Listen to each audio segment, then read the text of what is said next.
ഇന്ന് ഞാനൊരു വഴുതനങ്ങ കറിയാണ് ഉണ്ടാക്കുന്നത്. അതിനു വേണ്ടി 3 വഴുതനങ്ങ, 2 തക്കാളി, 2 പച്ചമുളക്, ഒരു 10ഓളം ചെറിയ ഉള്ളി, 5-6 വെളുത്തുള്ളി അല്ലി, ഒരു കഷ്ണം ഇഞ്ചി. ഇനി ഇതെല്ലാം കഷ്ണങ്ങളാക്കി മുറിച്ചിട്ട് കൊണ്ടുവരണം. വഴുതനങ്ങ കഷ്ണങ്ങളാക്കി മുറിച്ച് വെള്ളത്തിലിടുക. ചെറിയ ഉള്ളി, പച്ചമുളക്, ഇഞ്ചി എല്ലാം ചെറുതായിട്ട് അരിഞ്ഞിടുക. തക്കാളി ചെറുതായിട്ട് അരിഞ്ഞിടുക. കുറച്ച് പുളി വെള്ളത്തിലിടുക. ഇനി നമുക്കൊരു ചീനച്ചട്ടി അടുപ്പത്ത് വെക്കുക. ചീനച്ചട്ടി ചൂടായതിനു ശേഷം വെളിച്ചെണ്ണ ഒഴിക്കുക. എണ്ണ ചൂടായതിനു ശേഷം കടുകിടുക. ഉലുവ ചേർക്കുക. ജീരകം, പെരുംജീരകം, ഇനി കുറച്ച് ഇഞ്ചി ചേർക്കുക. വെളുത്തുള്ളി, പച്ചമുളക്. ഇതിൻ്റെ എല്ലാം പച്ചച്ചവ പോയതിന് ശേഷം ചെറിയ ഉള്ളി ചേർക്കുക.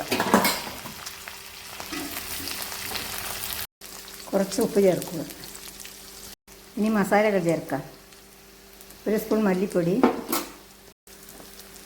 1/4 ടീസ്പൂൺ മഞ്ഞൾപ്പൊടി, 1/4 ടീസ്പൂൺ കുരുമുളക് പൊടി, 1/2 ടീസ്പൂൺ മുളക് പൊടി. ഇതെല്ലാം മൂത്ത് വന്നതിന് ശേഷം നമുക്ക് തക്കാളി ചേർക്കാം.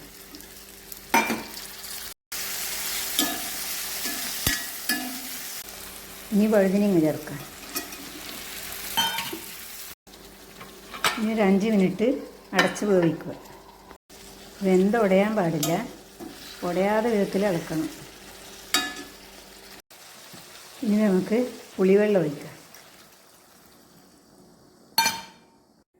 ഉപ്പ് കുറവാണ്, കുറച്ച് ഉപ്പ് കൂടി ചേർക്കാം.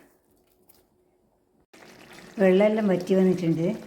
ഇനി നമുക്കൊരു ചെറിയ കഷ്ണം വെല്ലം ചെത്തിയിടാം. ഇതാ നമ്മുടെ വഴുതനങ്ങ കറി റെഡിയായി. നല്ല ടേസ്റ്റാണ്. ചോറിനും ചപ്പാത്തിക്കും തിന്നാൻ നല്ലതാണ്.